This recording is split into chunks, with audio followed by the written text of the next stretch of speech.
किशोरदा कभी live shows ना करते अगर सुनील दत्त साहब उन्हें 1 साल तक पुश ना करते। दत्त साहब और किशोरदा की दोस्ती बहुत ही गहरी थी। पड़ोसन फिल्म में तो गुरु शिष्य बने ही थे, असली जिंदगी में भी दत्त साहब किशोरदा को अपना गुरु ही मानते थे। दत्त साहब ने देखा कि किशोरदा एक्टिंग भी कमाल करते हैं, गाना भी अच्छा गाते हैं, लोगों को एंटरटेन भी करते हैं। अगर वो स्टेज पर आ जाएं तो सोने पे सुहागा हो जाएगा। लेकिन किशोरदा का हाल ऐसा था कि स्टेज पर परफॉर्म करने के नाम से ही पसीने छूटते थे।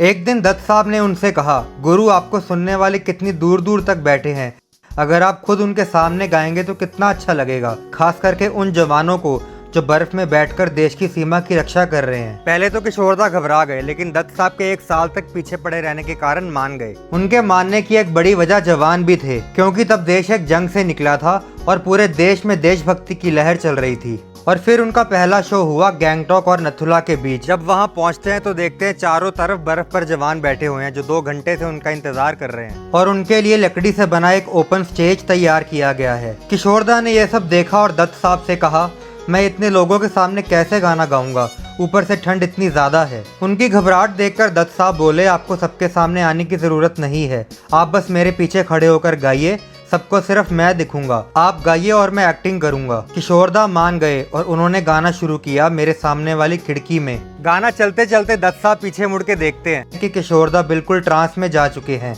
आंखें बंद करके गा रहे हैं।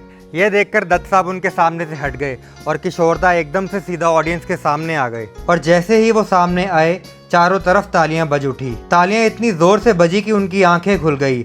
आंखें खुलते ही देखा दत्त साहब तो सामने नहीं हैं। पहले तो घबराए, लेकिन तालियों का असर इतना ज्यादा था कि वो रुकते नहीं हैं, वो गाते ही जाते हैं। बाद में वो हमेशा दत्त साहब से कहा करते थे, जवानों की तालियों ने मुझे बहुत इंस्पायर किया। वो 2-2.5 घंटे बैठे थे बर्फ पे सिर्फ मुझे देखने के लिए और मैं अपनी ही बनाई मानसिक जंजीरों के कारण घबरा रहा था। उसके बाद किशोरदा ने कितने ही लाइव शो किए और उन परफॉर्मेंस से लाखों दिलों को खुश किया और उन सबके लिए हमेशा दत्त साहब को याद रखना चाहिए।